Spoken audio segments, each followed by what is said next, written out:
Luckily, they eventually managed to make it outside the building to safety.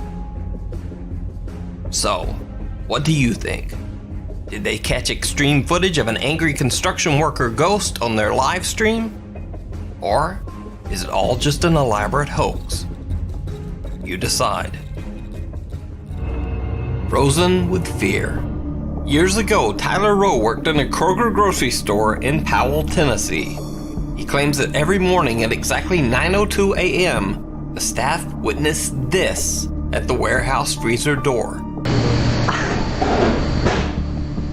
Freezers better not rest.